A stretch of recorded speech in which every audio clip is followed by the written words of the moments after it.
I'm Eric Bolling. Welcome to a special edition of Money Rocks Corruptocrat Nation. Tonight, we're exposing the towns across America where greedy local leaders get rich off the taxpayers' backs. Birmingham, Alabama, where at least 21 former contractors and former county officials were rounded up in a huge contract rigging scheme over a new multi-billion-dollar sewer system. New York, where two cops committed murder and still collect their city pensions. And probably the biggest ripoff of all, the municipal bond market, the supposedly safe refuge, is riddled with fraud, kickbacks, and corruption.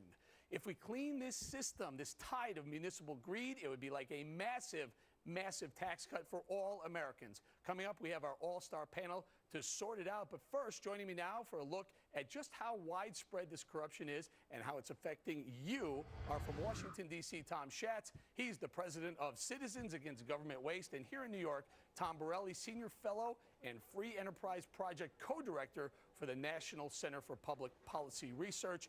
Tom Schatz, let me start with you, sir. You know, corruption, we've been calling out corruptocrats for the last 2 weeks or so, and people keep emailing us, hey, check us out, check this out. How big and widespread is the corruption in America? It's huge, and it's great that your show is focusing on something that taxpayers really understand. When an elected official takes money that benefits themselves directly, it's one of the worst forms of wasteful spending because it does have an impact on their overall budget. Now, people expect that programs will be wasteful, but when they see people getting $800,000 salaries or rigging a bidding scheme for a sewer system, they just get even more outraged. They're lucky to have jobs, let alone get these massive raises that a lot of these elected officials have been getting. And Tom Borelli, it's not just the bid rigging, it's pensions, it's really widespread, isn't it? Oh, absolutely. That's why the best government is limited government. And that's why you have thousands of Tea Party activists in the street, because they know their taxes are going up, they're not getting the services, and they see massive corruption. This is why the people are outraged. Tom Schatz, Tom Borelli points out a very good point. The corruption, really what it does is it just raises everyone's taxes, right? Absolutely. The money is going into the pockets of the elected officials. Every municipality, every state, the federal government, they're all in financial trouble. So that means money is not going to programs that may or may not be helpful, but it's not going where it's supposed to go. And in terms of being widespread, Citizens Against Government Waste has been doing state piglet books since 2002. One of the first ones we did was in Oregon. In that state, 10,000 jobs lost in the private sector in 2001. And what did the state do? They hired 1,000 people in the government to make up for whatever they thought was going on. I mean, people see that more jobs being created, even after this quote-unquote stimulus, in the public sector. They get paid better, they get better pensions, and 3 million jobs lost in the private sector. Exactly. And Tom Borelli, we're not just talking about pork and wasteful spending, because in a lot of cases that's legal. I mean, you may not like it, but that's legal. We're trying to pinpoint corruption, people who are willing to betray the public's trust to line their own pockets, right? Oh, absolutely. People are taking shortcuts because there's a lot of money available. And now we have to wonder why Obama's economic stimulus plan isn't working. Remember, a lot of the money, vast majority of the money went to state and local governments. So they're just basically throwing fuel on this corruption fire. Now we know why unemployment is not where it should be. And Tom Borelli, were you surprised when look, we broke the Bell, California story. We found out about these three corrupt, let's put it this way, alleged corruption going on in Bell, California. We brought it out, and there's been a public outcry saying, hey, this is happening not only in Bell, California, other California towns, Illinois, Cicero, Chicago, everywhere.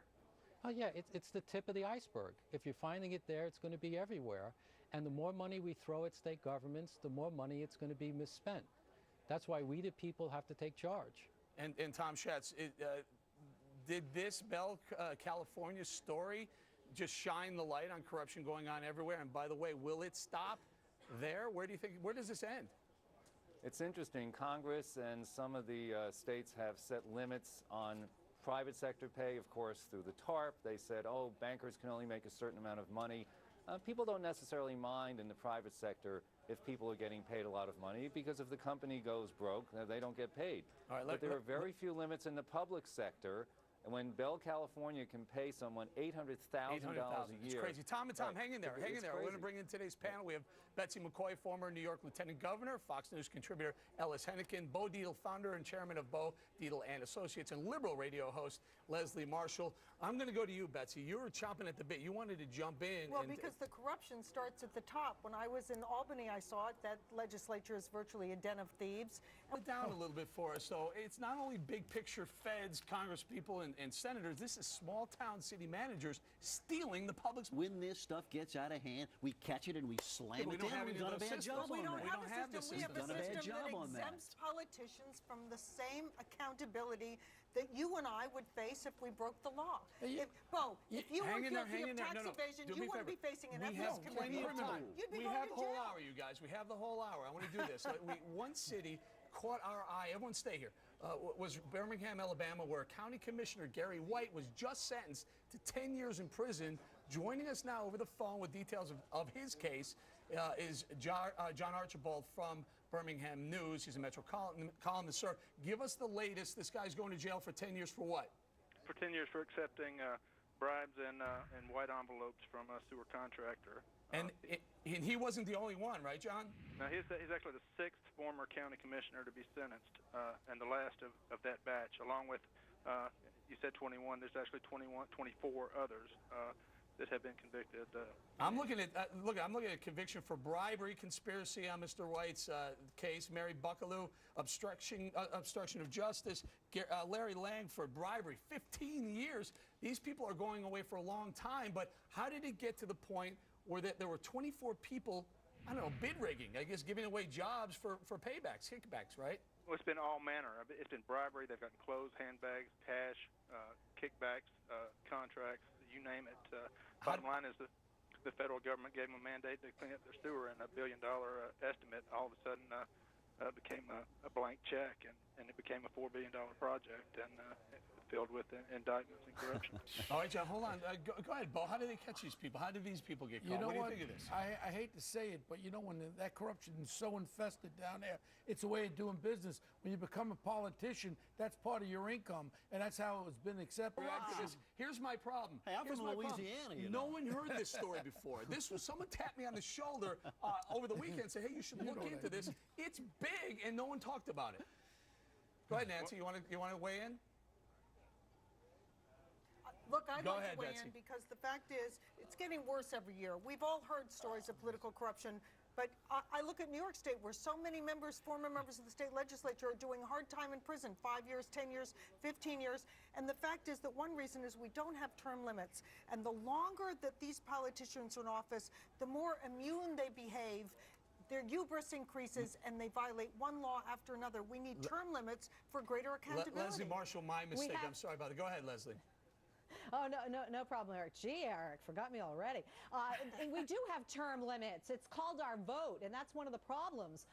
Americans on a local and a federal level, the majority of us don't vote, although I do, and many don't educate themselves. 1, 2, I agree with Ellis, and 3, who's minding the store and who's monitoring? Where is Big Brother watching this? Well, how can you, now Leslie, we're how seeing can you people watch being everything? Caught, but this has been happening for years. Leslie, so you're suggesting more regulation? Is that what you're suggesting here?